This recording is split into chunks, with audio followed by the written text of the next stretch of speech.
अपने सामने है जो लोहागढ़। अब देशाचार्य जी है भी अपने लोहागढ़ के बारे में इतिहास बताओगा। आप जहाँ विराजमान हो इसको लोहारगल सूर्य क्षेत्र के नाम से जाना जाता है। ये अनादिकाल में भगवान विष्णु का यहाँ सर्वप्रथम अवतार हुआ था, मत्स्य अवतार। मत्स्य अवतार भगवान विष्णु ने शंखासुर नाम के राक्षस का वध करने के लिए लिया था। और शंखासुर जो है वो समुद्र का जीव था, समुद्र का बेटा था। जहाँ अपन बैठे हैं ये पूरा 72 किलोमीटर में है पूरा का पूरा। इसमें 7 धाराएँ 7 तीर्थ आते हैं, जिसमें से प्रमुख धारा जो है वो लोहारगल के नाम से विख्यात है। सूर्य क्षेत्र स्थित लोहारगल के नाम के से जाना जाता है। यहाँ सूर्य भगवान सपत्नीक विराजमान रहते हैं। पूरे विश्व के 44 मंदिरों में से भगवान सूर्य नारायण यहाँ पे नारायण स्वरूप सूर्य कुंड और सूर्य मंदिर यहाँ पे विराजमान है हमेशा के लिए। और ये स्थान जो है अनादिकाल का है। भगवान विष्णु ने मत्स्य अवतार लिया था शंखासुर राक्षस का वध करने के लिए। तो ये समुद्र में जो समुद्र का बेटा था शंखासुर, वह भगवान विष्णु की गद्दी पे बैठने के लिए सनातन धर्म की उसने चोरी की और इस जल में आके यहाँ पे छुप गया। तो भगवान विष्णु ने उस समय उसका वध करने के लिए और वेदोद्धार करने के लिए यहाँ पर सनातन धर्म की रक्षा करने के लिए मत्स्य अवतार लिया। मत्स्य अवतार लेकर के भगवान विष्णु ने शंखासुर का वध किया और वेदोद्धार किया। जब समय निकलता रहा तो भगवान विष्णु का जब यहाँ मत्स्य अवतार हो गया था, उसके उपरांत जैसे जैसे जीसी जीव को पता लगा कि यहाँ भगवान ने मत्स्य अवतार लिया था, तो वह आके इस स्थान पे स्नान करता, दर्शन करता भगवान के।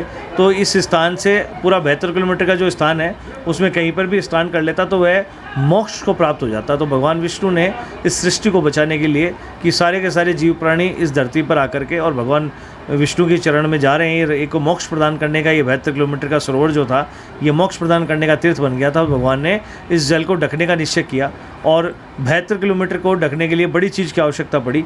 तो माल और केतु 2 पर्वत हैं, सुमेरु पर्वत के पोते और दोहिते। तो इन दोनों पर्वतों को भगवान ने आदेश दिया कि जाके इस जल को आच्छादित कर दो। ये भगवान से मनोकामना मांग रहे थे कि हमारा भी कहीं पर आरती में नाम आए, ऐसी इनकी इच्छा थी।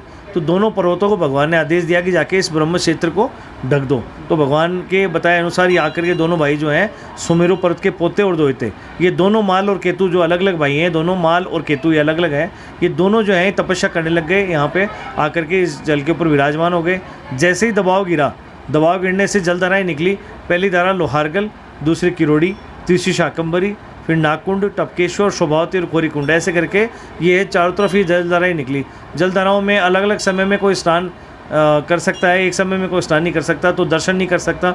तो पापों से मुक्ति के लिए भगवान ने रास्ता खुला छोड़ दिया और मोक्ष प्रदान करने का जो रास्ता था वो बंद हो। और माल और केतु का नाम आज माँ जगदम्बा की आरती में उनका नाम भी आता है। आरती करते हैं जब बोलते हैं ना, श्री माल केतु में विराजत कोटि रतन ज्योति, वो लाइन इसीलिए बोली जाती है कि ये माल और केतु पर्वत जो है ये तपस्या कर रहे थे, उनका प्रतिफल इनको भगवान ने दिया और इनके आज आरती में इनका नाम आता है। और यहाँ के कुल देवता भगवान सूर्यदेव, यहाँ के अधिपति देवता भगवान सूर्यदेव के इस स्थान पर इनका द्वारपाल के रूप में इनका यहाँ मंदिर बना हुआ है। लक्ष्मण भगवान की प्रतिमा है उसमें और आज इनकी जो है जो मनोरथ था वो सिद्ध हो गया।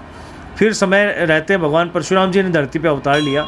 21 बार धरती पे भगवान परशुराम जी ने अवतार लिया। 21 बार धरती पे क्षत्रियों का जो मानमर्दन करने का जो प्रायश्चित यज्ञ है वो यहाँ पे किया। जो वर्तमान जो सूर्य कुंड है नीचे, जहाँ आज सोमवती अमावस्या है आज के दिन, तो अमावस्या के दिन यहाँ पे लोग लाखों श्रद्धालु आते हैं। वह उसी कुंड को उन्होंने स्वर्ण गठित यज्ञ विधि बना के और यहाँ पे यज्ञ किया था। 21 बार धरती पे क्षत्रियों का मानमर्दन करने का प्रायश्चित यज्ञ किया था भगवान ने। मतलब देवताओं के किए हुए पापों को भी यहाँ पर इस धरती पर लोहारगल इस सूर्य क्षेत्र में आकर के मुक्ति मिली हुई है। तो हमारे जो तुच्छ से हम प्राणी जो छोटे भगवान के सेवक हैं, उनका तो कोई भी पाप कोई भी कर्म यहाँ नहीं टिक पाता है, क्योंकि भगवान सूर्य यहाँ के प्रधान देवता है। सूर्य के सामने कोई भी चीज़ कोई भी पाप नहीं टिक पाता है। और नवग्रहों के प्रधान देवता भगवान सूर्य नारायण रूप में भगवान यहाँ स्थापित है। सपत्नीक पूरे विश्व में एक ही मंदिर है गिरिराज पर्वत के अग्रभाग में। और इस जल में भगवान ने अवतार लिया है, तो इस जल के सामने इस भगवान सूर्यदेव के आश्रम के सामने कोई भी पाप कोई भी कर्म ऐसा नहीं टिकता है। तो यहाँ सारे पापों को प्रायश्चित करने के लिए लोहार के लिए उत्तम साधक बताया गया है कलयुग में। और पांडवों को 2 बार यहाँ आने का मौका मिला है। पांडव यहाँ आए एक बार अज्ञातवास के समय और एक बार युद्ध से पहले अज्ञातवास के समय और युद्ध के बाद में। तो पांडव यहाँ 2 दफ़ा आए। उससे पहले भगवान सूर्यदेव यहाँ क्यों विराजमान है उसके बारे में बता दूँ आपको मैं। ये जो सूर्य कुंड है, इस यज्ञ स्थल को भगवान सूर्य को जब क्षत्रियों के कुलदेवता भगवान सूर्य देव हैं और उनको यज्ञ में विराजमान करने के लिए उन्होंने आह्वान करके यहाँ पे विराजमान करवाया, तब से भगवान सूर्य को स्थान बड़ा रमणीक लगा। तो भगवान सूर्य ने ये स्थान वरदान में प्राप्त किया भगवान विष्णु से, तो यहाँ के अधिपति देवता भगवान सूर्य देव कहलाने लग गए। तब से इसको सूर्य क्षेत्र कहलाने लग गया ये नाम, क्योंकि अलग अलग कालों में इसके अलग अलग नाम रहे। पहले सूर्य भगवान का नाम नहीं था, ब्रह्म क्षेत्र बोलते थे, फिर भगवान सूर्य ने यहाँ तपस्या की तो भगवान सूर्य का स्थान हो गया, तो सूर्य क्षेत्र के नाम से ही विख्यात हुआ। अब इसको सूर्य क्षेत्र स्थित लोहारगल धाम बोलते हैं। 72 किलोमीटर के क्षेत्र को सूर्य क्षेत्र, और लोहारगल जो प्रॉपर इस गांव का नाम है, लोहारगल इस तीर्थ का नाम है, इसको लोहारगल कहलाता है। ये क्यों कहलाता है? क्योंकि पांडवों के जो गोत्र हत्या का जो पाप लगा था पांडवों को, उस पाप के प्रायश्चित के लिए पांडव यहाँ पे आए थे, पूरे भारतवर्ष में गए, लेकिन उनको भगवान कृष्ण ने बताया था कि आपकी भीम की गदा और अर्जुन का दांडी धनुष जहाँ पे जल में गल जाएं, वहीं आप लोग पाप से मुक्त होगे। तो यहाँ पे आके उनके अस्त्र शस्त्र गलने से इसका नाम लोहारगल पड़ा। भगवान सूर्य के सामने उन्होंने जैसे अस्त्र छोड़े वह द्रवीभूत होकर गल गए, गलने से लोहागर जी नाम पड़ा। लोहागर जी बोलते हैं मारवाड़ी में इसको, बाकी लोहारगल शुद्ध नाम लोहारगल है। अब लोहारगल शब्द का अगर हम संधि विच्छेद करते हैं तो अर्गला शब्द निकलता है, लोहा प्लस अर्गला। तो अर्गला जो शब्द है उसको संस्कृत में सांकल कहा गया है। सांकलों के समान जो कठोर पाप होते हैं वह यहाँ पे आके नष्ट हो जाते हैं, खत्म हो जाते हैं। तो भगवान सूर्यदेव अपने सामने किसी भी चीज़ को जैसे नहीं टिकने देते, वैसे यहाँ पर सारे पाप जितने भी ग्रह हैं सब शांत हो जाते हैं। इसलिए भगवान सूर्य की यहाँ विशेष आराधना की जाती है। सूर्य कुंड में स्नान करके भगवान सूर्य के देव के दर्शन किए जाते हैं। और आगे जो भाद्रपद में जो हमारे 72 किलोमीटर की जो मैंने 7 धाराएं आपको बताई, उन सभी धाराओं में लोग बाग 24 कोस की परिक्रमा करते हैं।